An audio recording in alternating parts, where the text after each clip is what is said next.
what your country can do for you.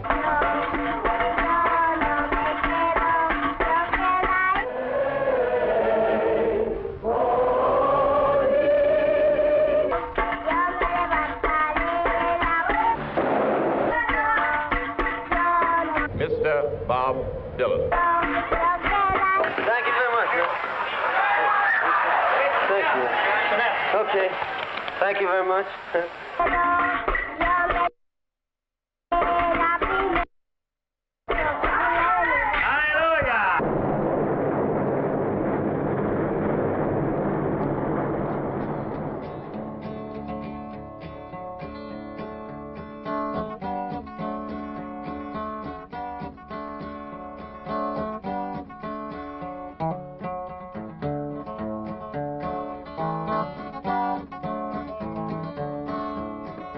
Come, you ladies and you gentlemen, and listen to my song. I sing it to you right, but you might think it's wrong. Just a little glimpse of a story I'll tell about an East Coast city that you all know well. It's hard times from the country, living down in New York town.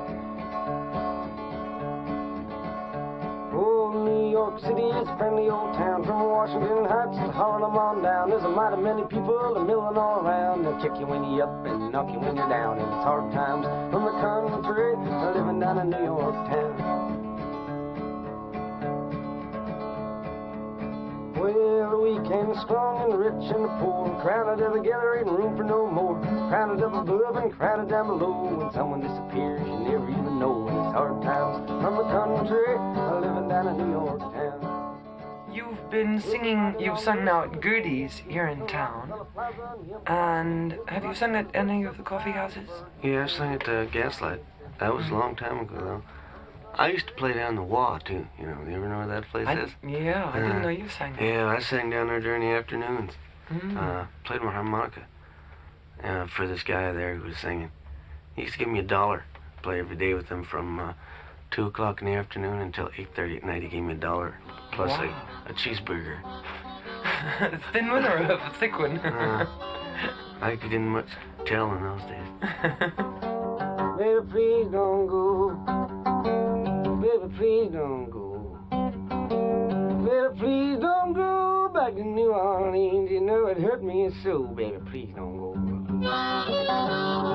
When you look back, you know, you could say, well, of course, you know, it was Bob Dylan. I mean, who wouldn't have recognised him? Who wouldn't have discovered him? But it really wasn't that simple. I mean, you know, for a good year or so, you know, Dylan had been trudging around the sort of Greenwich Village clubs, and it took John Hammond, you know, to spot something, and, you know, in the look, in the sound.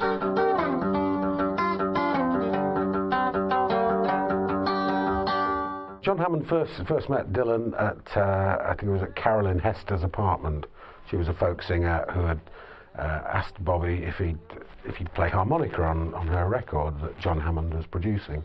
And so he went along to a rehearsal at her apartment. That's where John Hammond first met him, and he was immediately just taken by him. He didn't know exactly what it was, but he knew there was something there, and he was very taken with him straight away. It's first important to understand that John Hammond was one of the most influential people in American culture in the entire 20th century, and to some extent in world culture. The reason that soul music and rock and roll spread all over the world has some of its roots in what John Hammond did in the 30s. Famously, he helped record and popularize Billie Holiday and Count Basie and Bessie Smith and Charlie Christian. He was also a leading figure on the left in American politics and helped eliminate racism from the recording industry. So he was very much a prophet of the importance of black music in shaping American music as a whole. Oh, I've been having some hard traveling, I thought you know. I've been having some hard traveling way down the road. I've been having some hard traveling, hard rambling, hard gambling, and I've been having some hard traveling long. I think what he saw in Dylan at the time is what some of Dylan's friends and colleagues down in the Greenwich Village where he was living also saw, which was an incredibly distinctive performer. Remember, at this point, Dylan isn't doing his own songs. He's doing older songs. Songs from Woody Guthrie, songs of pre-war blues songs, as well as songs from the sort of folk repertoire in general. And I think what Hammond sees in that is an intensity of personality that takes the old music and makes it new. This isn't a guy who's trying merely to imitate the records he's seen in the past, but to enter into them and recreate them as emotional experiences. So Hammond didn't see in him, for example, a virtuoso guitar player, although he was very good, nor at that stage an original songwriter, but someone who lived a song in a way that his contemporaries did not, and presented it with a freshness and intensity that was immediately apparent to kind of everyone who saw the young Dylan. Well, I'm looking for one more, I believe I'm fixing to die. Well, I don't mind dying, but I hate to leave my children crying.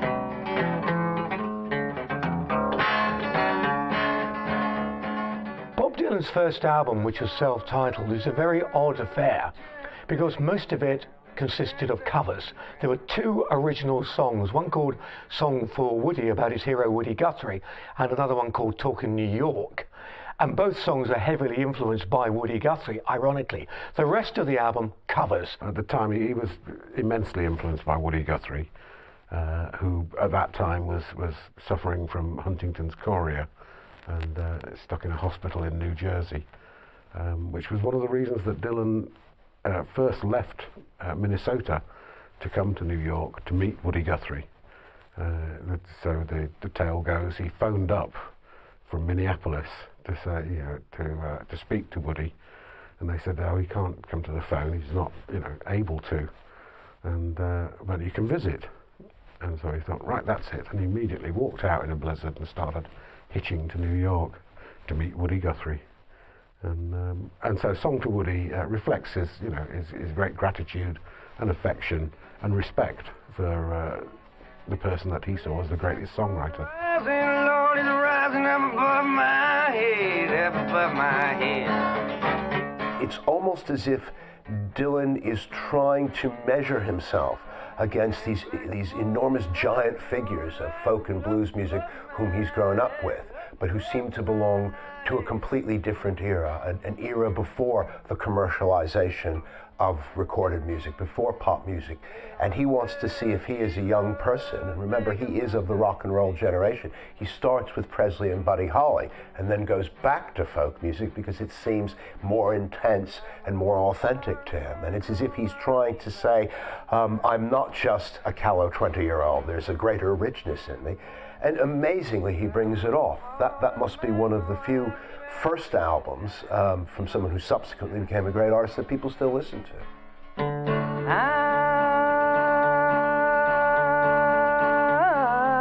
am a man of constant sorrow.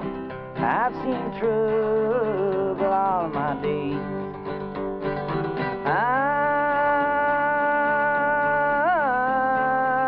I'll say goodbye to Colorado, where I was born and partly raised. Dylan was asked, much later on, a few years after, why the first album worked out the way that it did, and it was never a big favourite with Dylan. I mean, Dylan always said that basically, the sleeve was better than the actual album, and the sleeve notes were actually better than the actual music.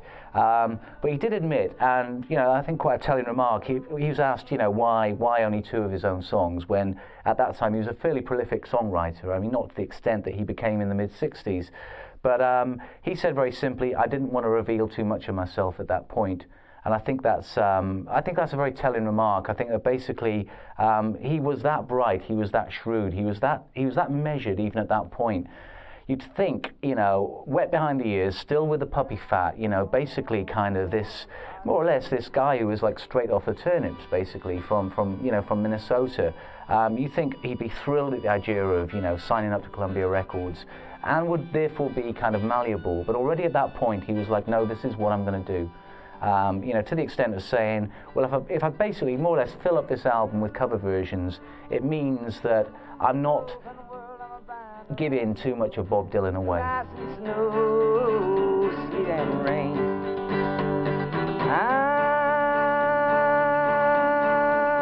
I'm about to ride that morning railroad. Perhaps I'll die upon that train. I don't think Dylan was comfortable being on TV at all in his early days. And I think on TV he's not happy with it as a medium at all. I think he realises that, you know, you're in someone else's hands in TV. You can be edited, you can be changed, and so on and so forth. So I don't think that he was ever particularly happy being on TV. It's really strange when you look at footage now of Bob Dylan in the very early days, especially when he was just getting used to TV. He looked small. He looked almost as sometimes as if he was shrinking into himself. And you looked at the guy, you heard something interesting because the guy's voice was original, it was unique, and there was something interesting in the way he had attacked the material. But he hadn't yet, maybe he never did, become comfortable with the camera, so that when he did his early performances, he seemed very small and very shrunken into the stage, as if he'd like to be somewhere else. Now, I never saw him live in those days, even I was too young. But people who did see him live said there was something very charismatic and very strident about him, something very purposeful, so that the Dylan you saw on stage seemed to be very different to the Dylan you saw on the screen. I see on God's golden shore.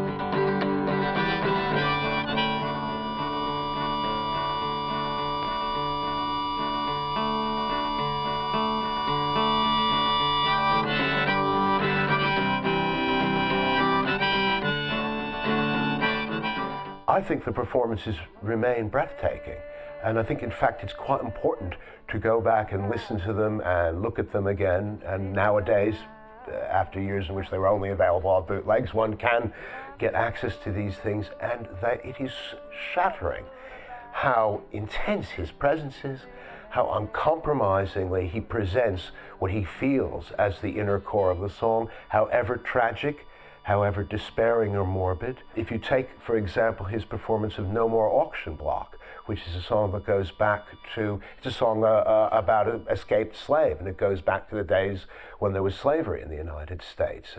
It's a song of a freed slave actually turning up in Canada and saying, "No more auction block for me." And here's this young, white, middle-class kid from the Midwest coming to New York coffee houses and performing that song with a depth of feeling that all kinds of people were unable to get, who made it rather more stately and formal. And Dylan lives inside both the agony of the slavery and the joy of release.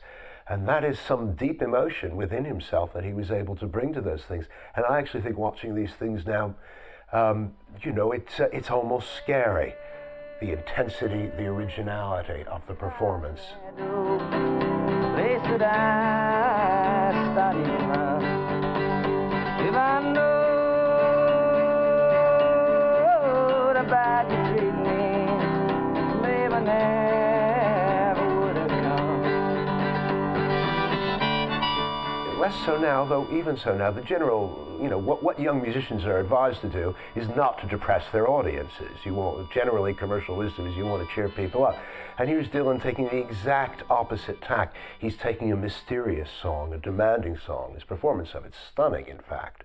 A song with a lot of ambiguities and just living it out again. And I think that's what's striking about the guy is his intuitive going against the grain. And you can see that from then right through the rest of his career, sometimes quite perversely.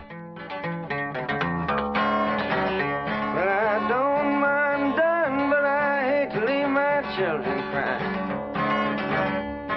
The debut album from Dylan, Bob Dylan, made hardly any impact. Came out, got some reviews, was treated really as being a fairly mediocre piece of work by someone who was starting to gain a reputation. Didn't sell at all well. I think overall, by the time he started the second album, it had sold 5,000 copies. But his big saving grace was that it cost $400 to record and was done over just 2 days. So it was very low budget, it was low maintenance, so there wasn't a need to recoup a huge advance. Because at the time, John Hammond was put under enormous pressure. In fact, Dylan was known as John Hammond's Folly, because he wasn't selling any records and nobody could see where he was going to go at that particular juncture. And in fact, before the second album was recorded, I do believe another label, Prestige, came in and offered to buy Dylan's contract from Columbia, mainly because they liked the songs. Hammond refused because he always believed in Dylan. But you get the feeling that had Hammond not been able to make that decision, Dylan would have moved to another label. Who knows what might have happened. Yes, well, I can't come home, Lord, can't wait to come home to die. Can't wait to come home to die. Let me come home to die. Let me come home to die.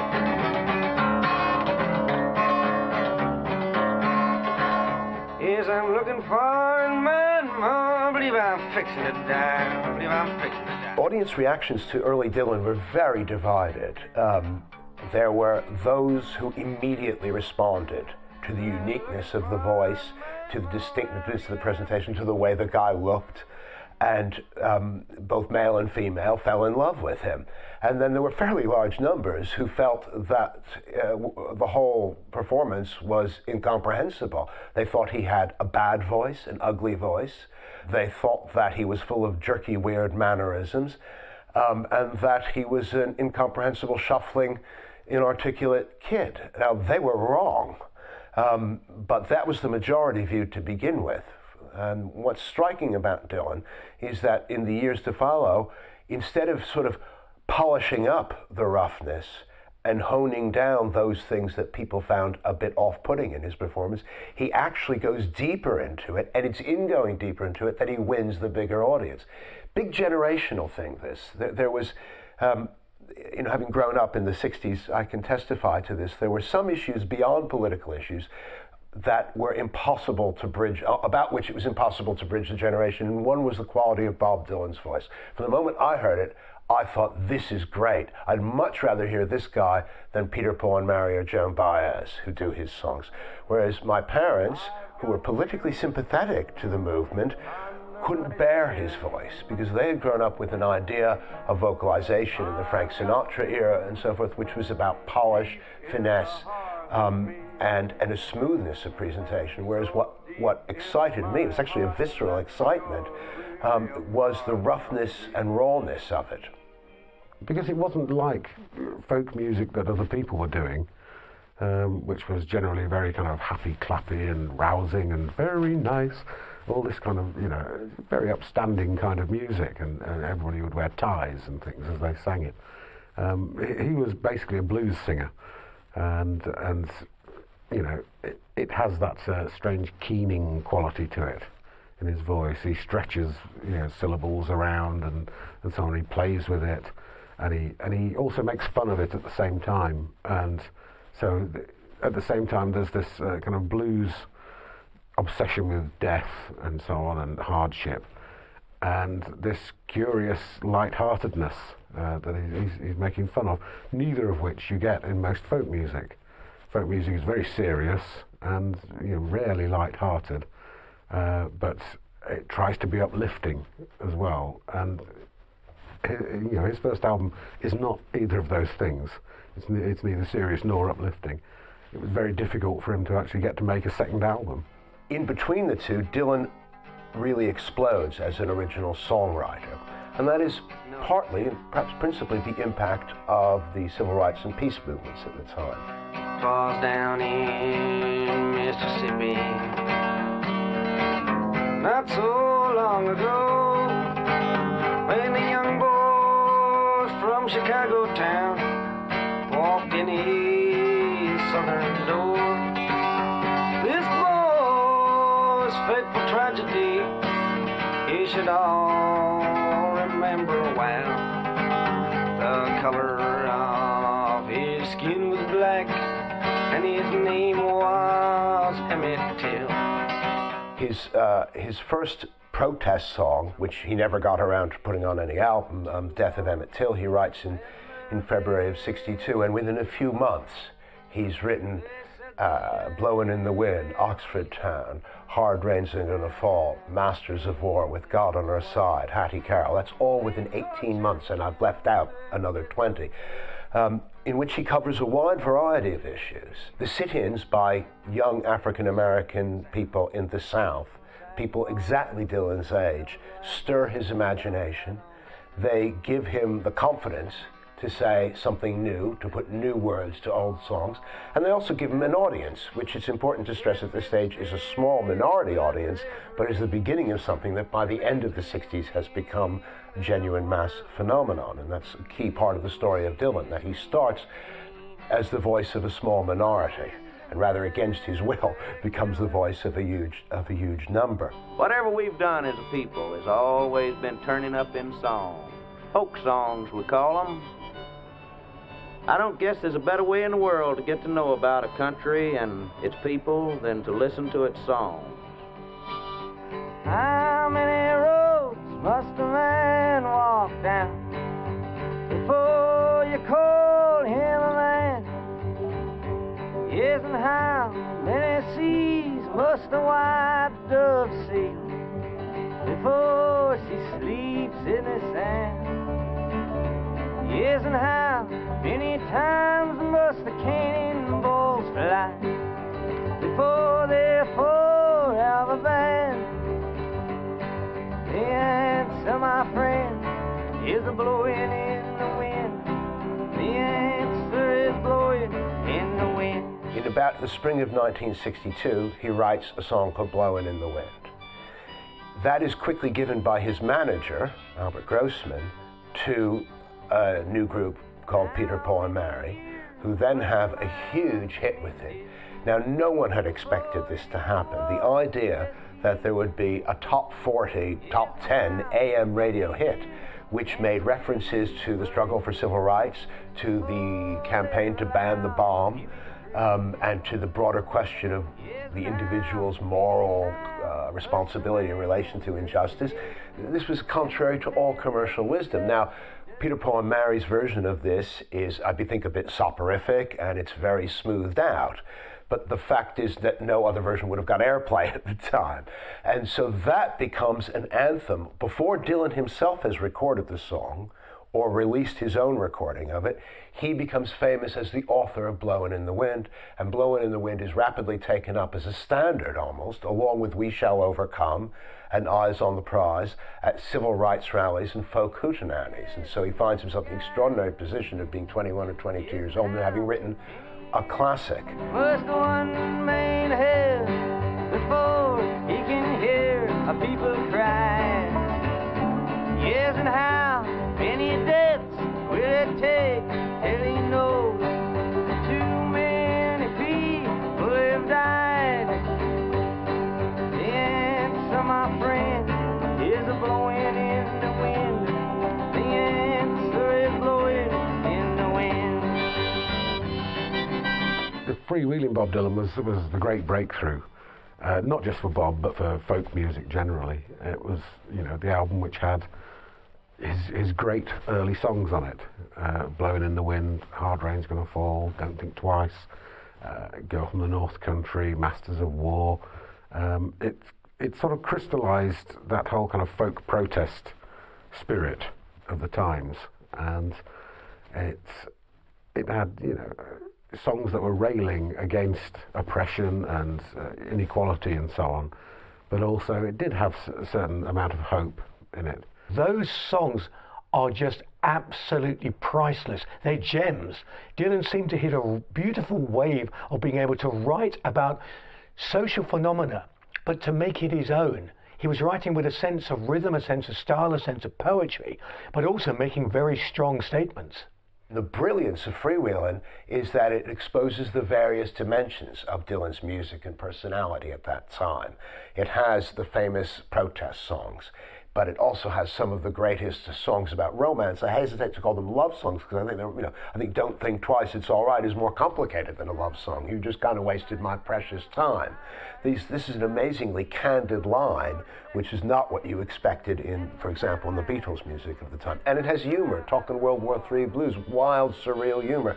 And so there's an ambiance. By this time I was feeling blue, needed somebody to talk to, so called up the operator time just to hear a voice of some kind. When you hear the beep, it will be 3 o'clock.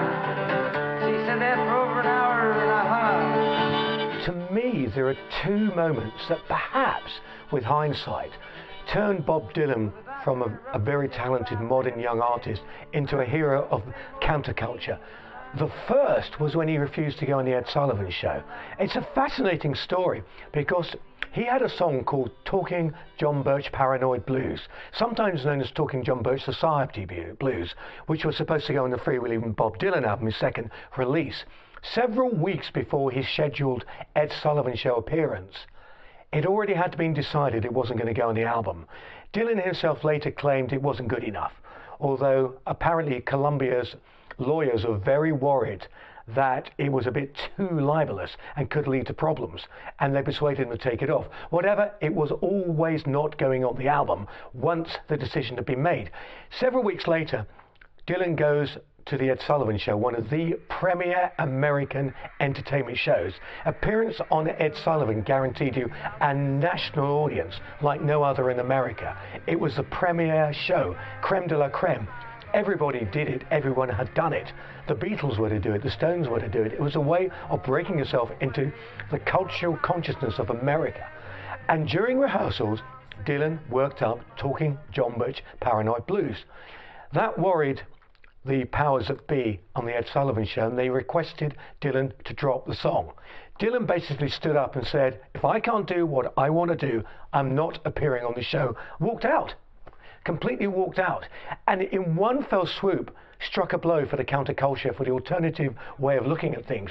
Because here was this mainstream corporate American TV show that Dylan had refused to do. So immediately became a bit of a hero. The other thing was appearing on the rally with Martin Luther King, the late Dr. Martin Luther King, when he made his famous I Had a Dream speech. Dylan was playing on and performing on that rally. So the combination of those 2, I think, turned him into a cultural hero for those who of an alternative disposition. In one swoop, he'd distanced himself from the folk clubs, embraced the protest and civil rights movement, but also had become something of a hero for the underground, for the people who didn't want to be associated with anything, but saw Dylan as standing up for exactly what they stood up for, which is, I ain't going to be pushed around.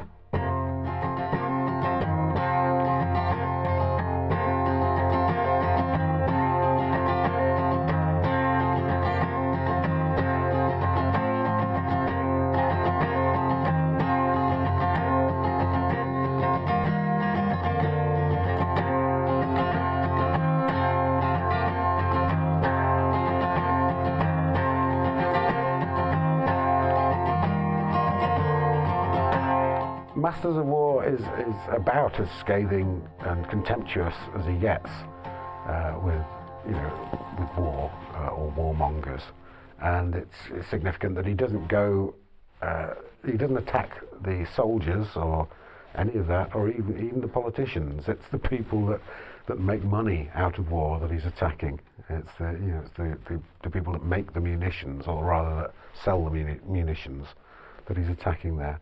But it's his most direct and simple anti-war song. After he abandoned protest songs, Dylan made a big deal about claiming that he'd never really been into it. And he liked to tell Joan Baez that he'd only written Masters of War for the money. I think it's very important here to remember what D.H. Lawrence said, never trust the teller, trust the tale. In 1962, if you wanted to make money, writing a song that is an uncompromising and utterly grim attack on the military-industrial complex was not the easy way to do it. I think that because his own evolution, artistically and personally, was so rapid and so confused, that he made these gestures of renouncing his past, and he did them in a very sort of high volume, high public way to kind of force people to let him be free to create something new. But that doesn't mean that when he created these great protest songs, he didn't believe them. That is inconceivable. And the prime evidence for this is listen to the music. Oh, where have you been, my blue-eyed son? And where have you been, my darling young one? I stumbled on the sides of 12 misty mountains. I'm walking and crawling 6 crooked highways. I've stepped in the middle of 7 sad forests. I've been out in front of a dozen dead oceans. I've been 10,000 miles in the mouth of a graveyard. And it's hard, and it's hard, and it's hard, and it's hard.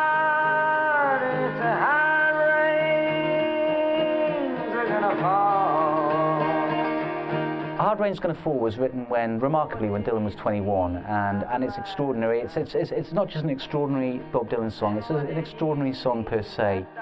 It was released 2 weeks after the Cuban Missile Crisis really went off, and I think in the song, certainly within the chorus, he captures a sense of, my God, you know, big trouble is looming. Basically, things are not as safe and as trustable as they have been in the past.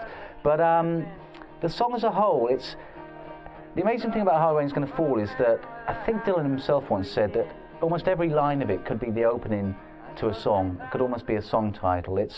And Pete Wiley, the singer of a band called Wah, he once put it quite brilliantly, where he said the thing about that song that makes it so incredible is the combination between, you've got a really almost gentle kind of guitar strumming going on, counterpoised with these incredible words, of which every single line, it's as though it sets off an explosion in your head, a new thought, a new train of thought.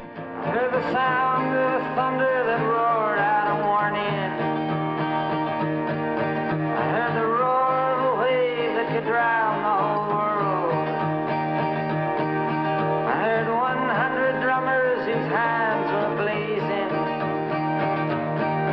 I heard 10,000 whispering and nobody listening.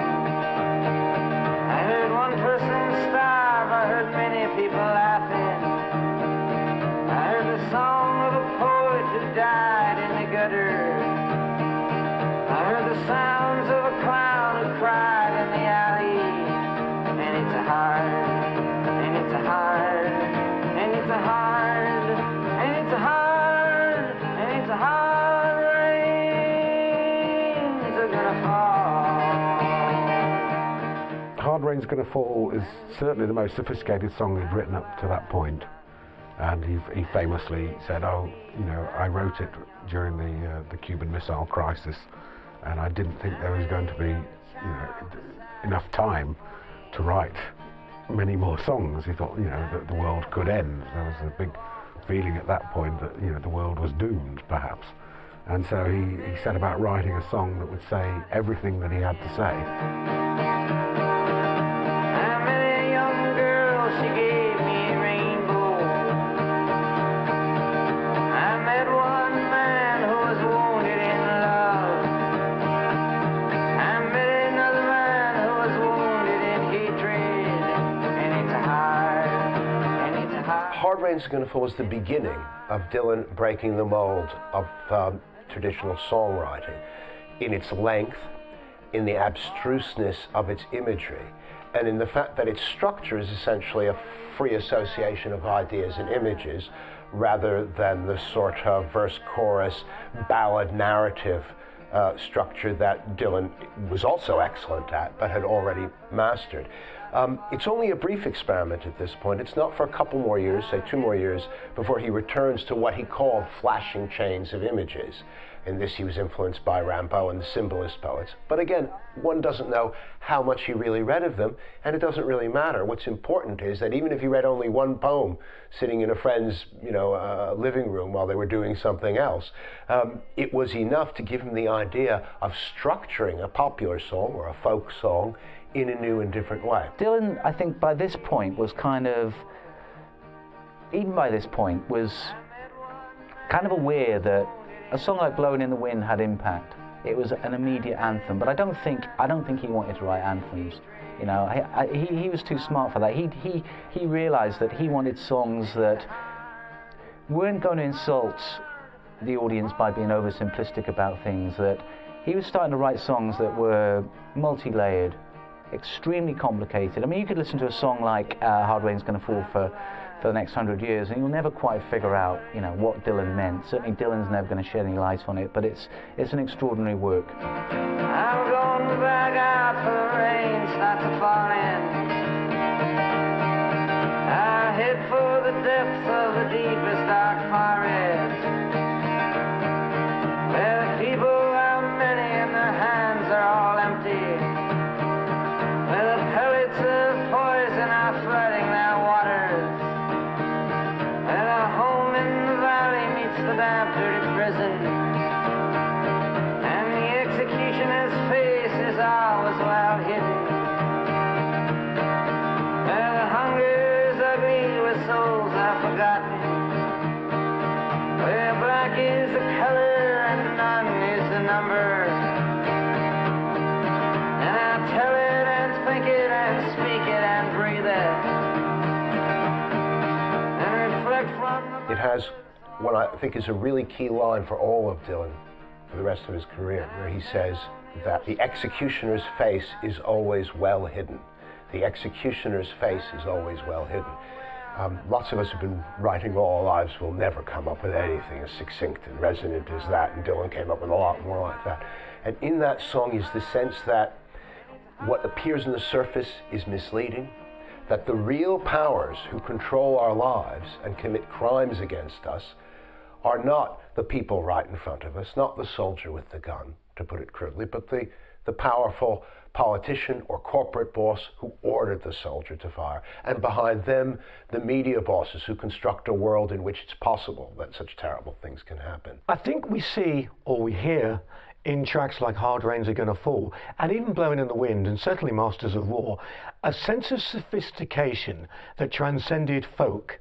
And it was, to me, this is when Dylan first showed he was going to be more than a folk artist. You can hear the fact that he's not just a folk performer. He's someone who is embracing rock in its very early stages, as it were, embracing jazz, embracing blues.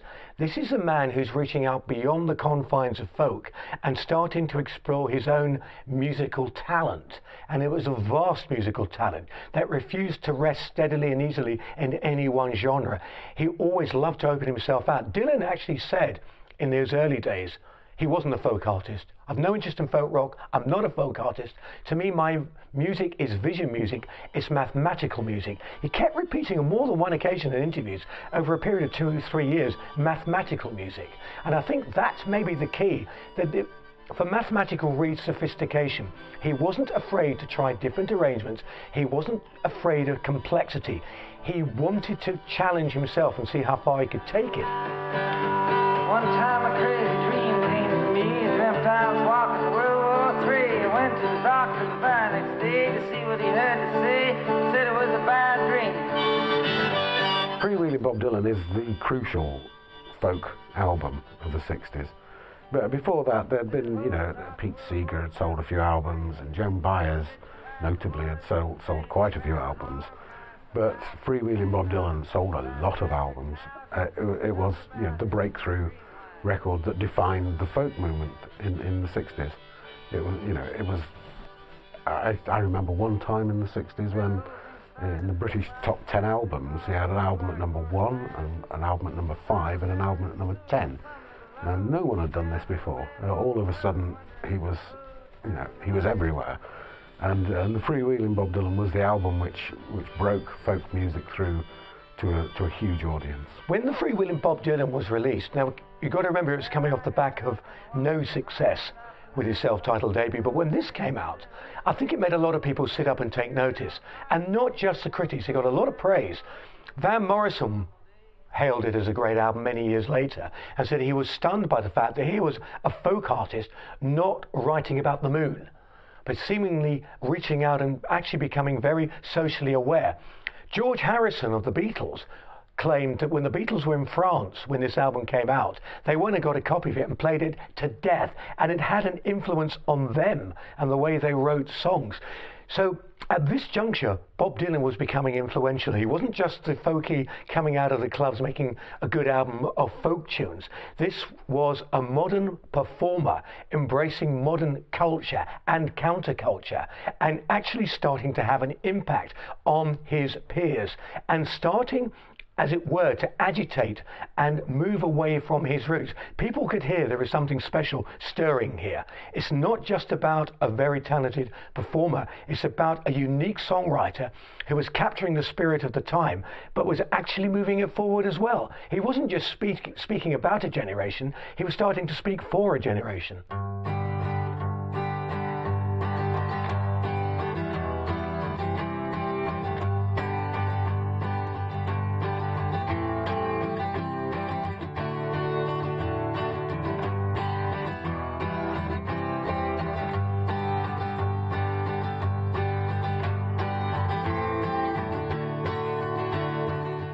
Yeah, there was a big change really from Freewheelin' to Times They Are Changing. You can see by the cover of Freewheelin', he's walking along the road with his girlfriend and he's smiling and so on.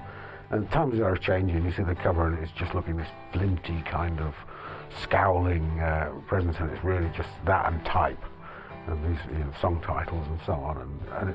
And it's like that in the record as well. It's unremitting from first to last. It's a parade of hardship and contempt. Alice Brown, he lived on the outside of town. Alice Brown, he lived on the outside of town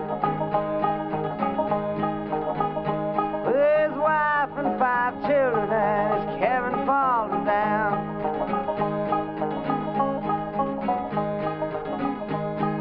Look for work and money and you walk a ragged mile. You look for work and money and you walk a ragged mile. Your children are so hungry that they don't know how to smile. Your baby's eyes look crazy, they're tugging at your sleeve. Your baby's eyes look crazy, they're tugging at your sleeve. You walk the floor and wonder why with every breath you breathe. It was a very dark record, certainly the darkest of his early material. He was talking about the disintegration of mining and farming communities, for instance. The song, The Ballad of Hollis Brown. How many other people would have written a song about a very poor farmer in South Dakota who's so poor that eventually he thinks the only way out is to kill his family and himself?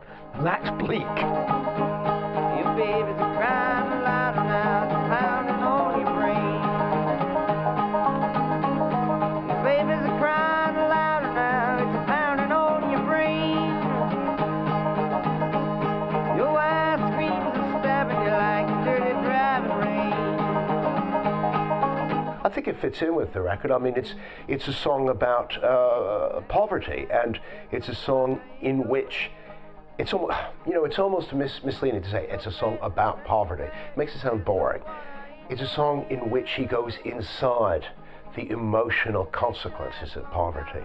It's terrifying.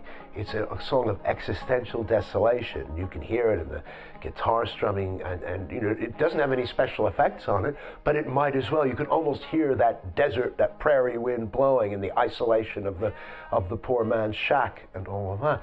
And what he deals with there is not perhaps the way Woody Guthrie would have dealt with, how the bank or the employer or the supplier made this family poor, but how the poverty drives him mad to the total destruction of himself and his family. And that is genuinely scary. And I think that's where, Dylan, who himself had no experiences of that kind, but had the imagination to be able, at least for a few minutes, to inhabit something as extreme as that. There's 7 people dead on a South Dakota farm. There's 7 people dead on a South Dakota farm.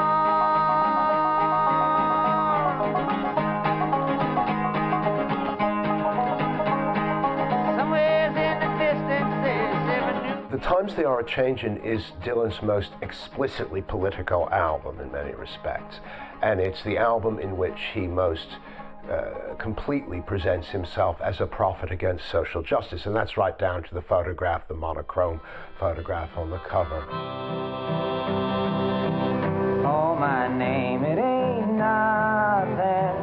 My age, it means less. The country I come from is called the Midwest. I was taught and brought up there, the laws to abide, and that the land that I live in has God on its side. I think when people talk about the Times They Are A-Changin' album, I think it's kind of easy again to kind of pigeonhole that as kind of it's Dylan's great protest record, and I think there's a kind of misunderstanding there. I think by that time, I think Dylan had become noticeably pessimistic about politics. He sounds strangely bemused, almost kind of detached, like already, he realized that he was far more interested and concerned with, if you like, revolutionizing himself than revolutionizing the culture or achieving great social reform through songs. I think he kind of realized that it was time to get playful, and I think the playfulness of that album has been underestimated greatly. I think there's you take a song like God on Our Side. It's almost like a hymn-like sort of anthem, but I think it's Dylan's tone in it which kind of starts creeping in on this album, where I think there's almost like a kind of wry detachment, which would remain with him through quite a number of subsequent albums.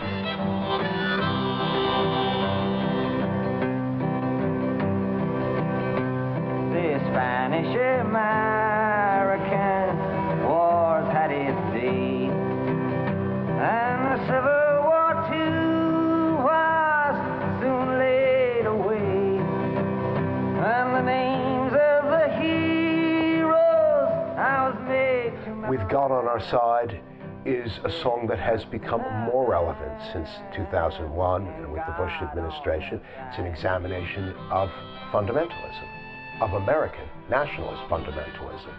You don't count the dead with God on your side. It's not just that that's a politically correct comment, and I don't know quite what that means. That's a brilliant piece of writing. That's a great piece of English poetry. You don't count the dead when God's on your side. That I just wish more people would remember. This was no longer just Dylan, the protest singer. He was no longer just one thing. I think by this point, Dylan had become, most definitely, an artist who came in many shapes and forms.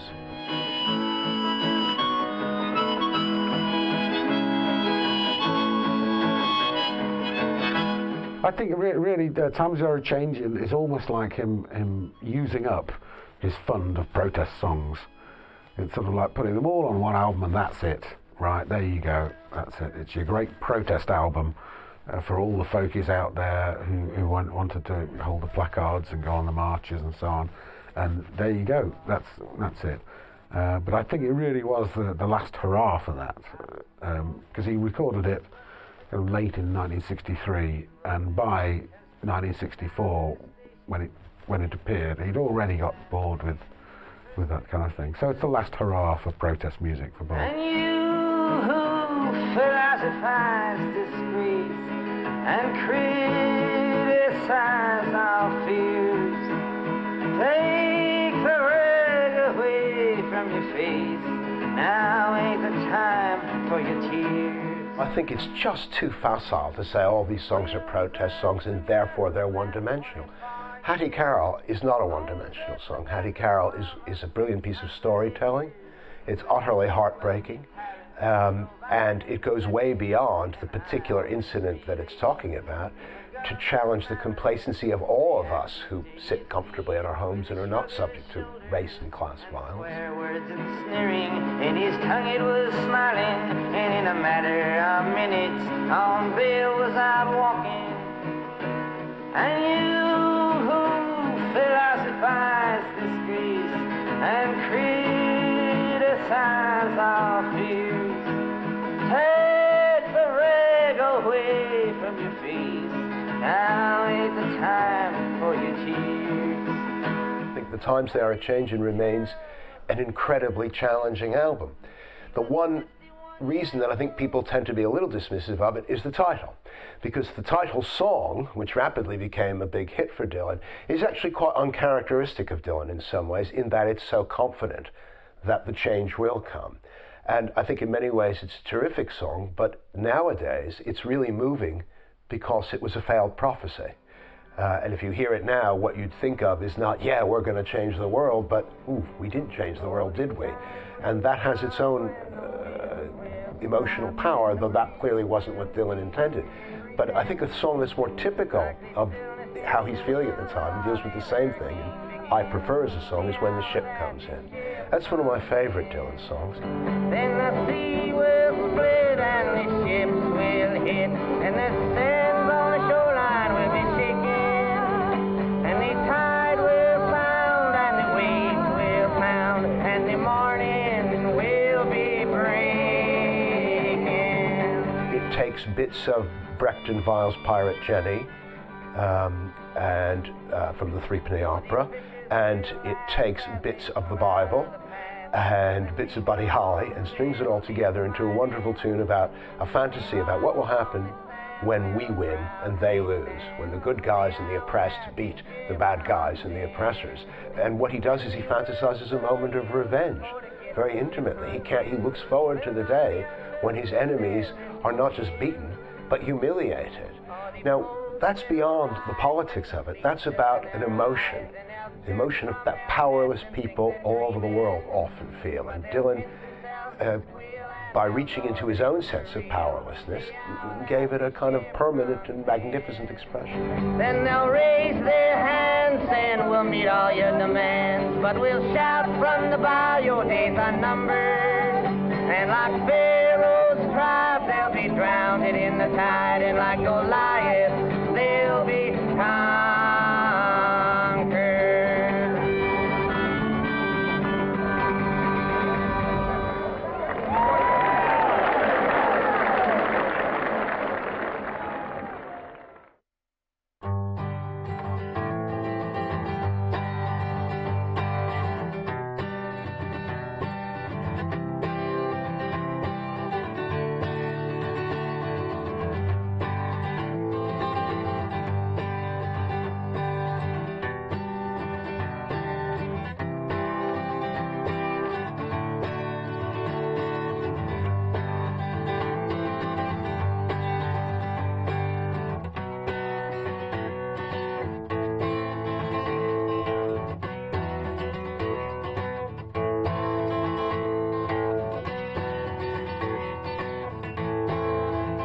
If there was one quantum leap that Bob Dylan made in his early period, it would have to be with Another Side of Bob Dylan, his fourth album.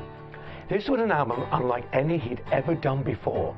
He always seemed to throw away everything that he had and said, right, he and a couple of friends got in a car and drove across America. 3 weeks, or just under 3 weeks. They covered the whole of America, picking up stories as they went along, which Dylan turned into songs. Also at that time, Dylan had started to experiment with LSD a little bit and seemed to open up his mind and say, it's time for me to throw away the toys I grew up with and to become a new person, become a different person. The result was an album that some people see as more humorous, more human, but also took him into a completely new area. Another Side of Bob Dylan is his kind of like, it's me kind of album. It's not finger-pointing songs and protests and so on. It's not songs that other people wanted him to write, it's songs that he wanted to write. And so there are funny things on it, like All I Really Want to Do, where he has this absurd yodeling voice on it and things like that.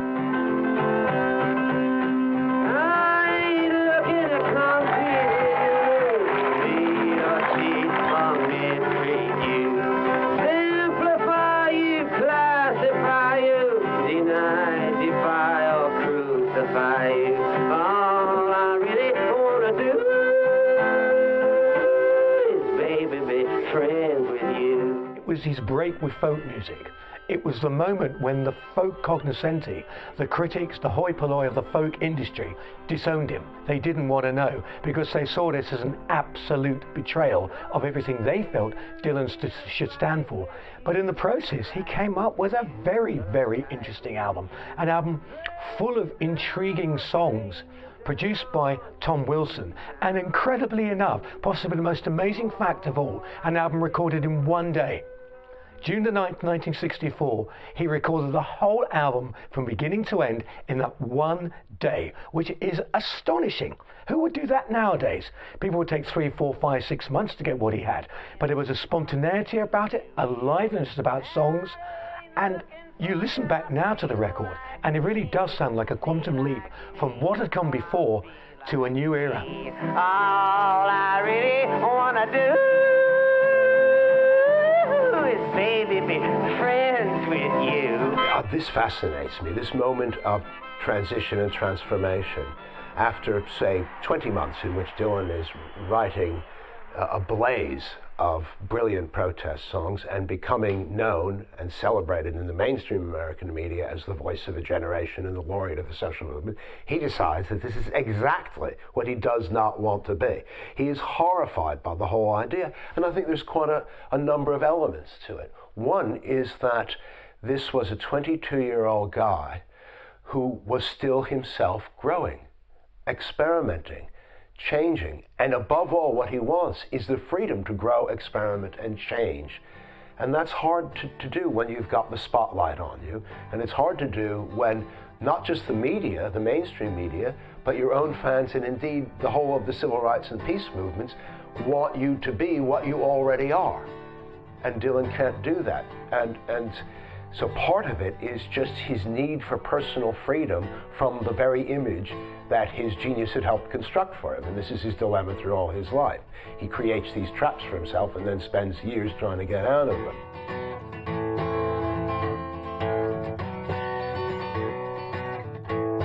I think also there was fear, which I don't think we should sneer at him for. Suddenly, this guy is being asked to have an informed opinion about virtually every major social issue.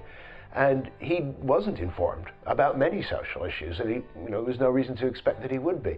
And he found that terrifying, as I think any normal human being would. From what I can recall, another side of Bob Dylan did well, but not as well as perhaps was expected, given the fact by now he was regarded as a major artist. And he got critically panned, especially by the folk community. They hated it, because they saw it as a complete betrayal of everything he should have been standing for.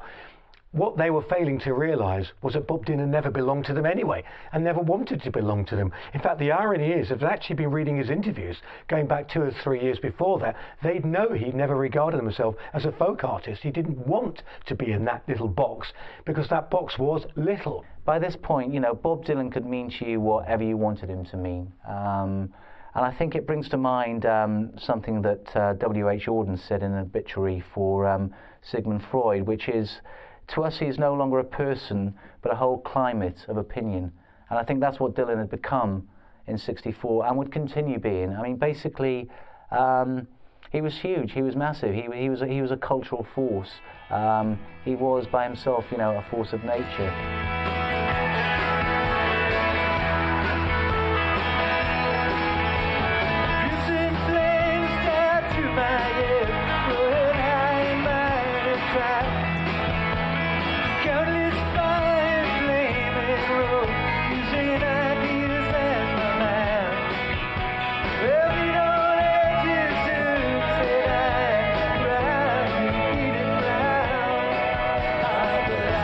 So much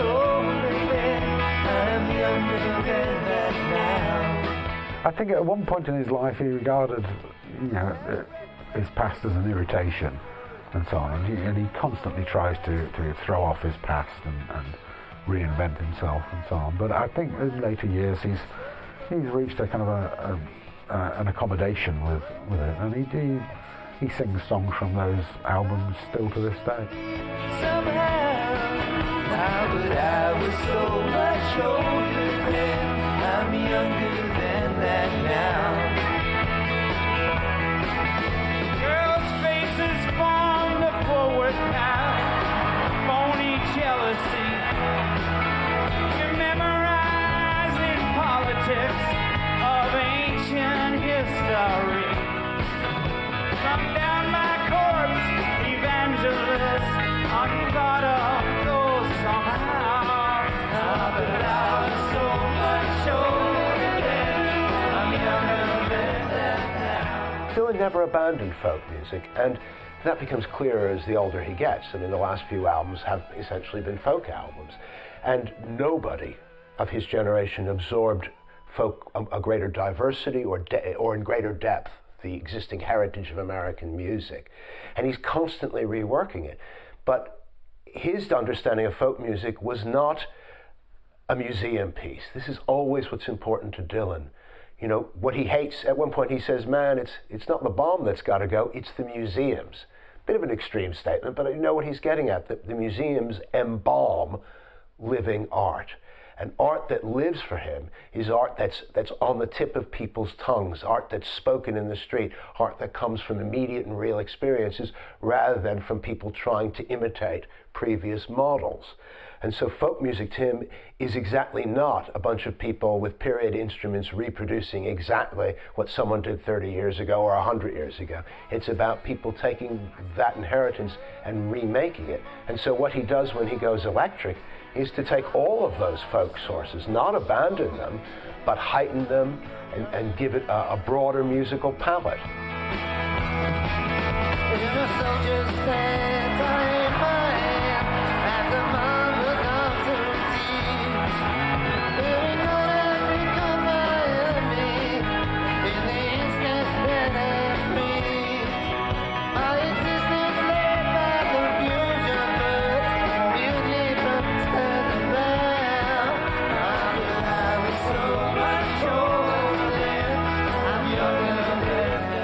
The beginning, in some ways, of what we would now call world music. Because so much music of today, in fact, virtually all the genres of popular music today are fusion genres. We forget that when Dylan did his, it was called folk rock at the time, and he always hated that term, but that was an attempt by critics to say, oh, look, it's a fusion of things that were around before. Dylan's one of the first fusion artists. And we forget, because it's so commonplace today, that people thought it was the commercial kiss of death, that either you sold to the folk audience or the rock audience, and they were totally different people. Dylan knew, because of his own experience, that they weren't totally different people. In fact, that there was a group of people out there who were dissatisfied by both the very tame folk music and the very bland and banal rock music, and wanted something that brought together the mystery and critical intelligence of the folk tradition with the excitement and danceability and anger of the rock tradition. And that's what Dylan does. So I think that it's evolution rather than a break in the past.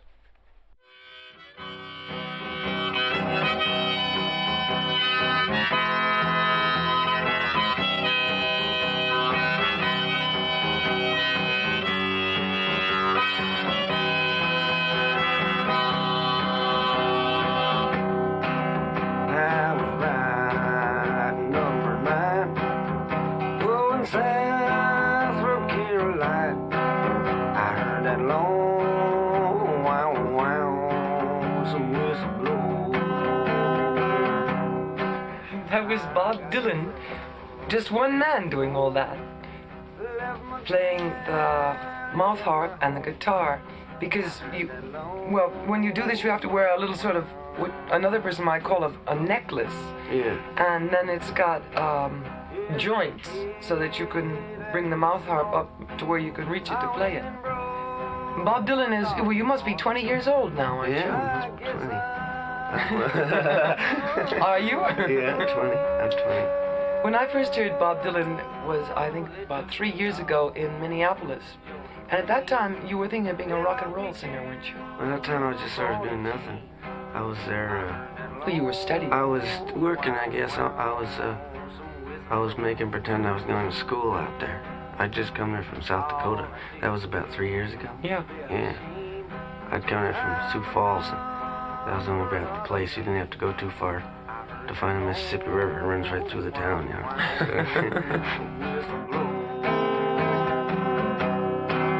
I'll be locked here in this cell, and my body's just a shell.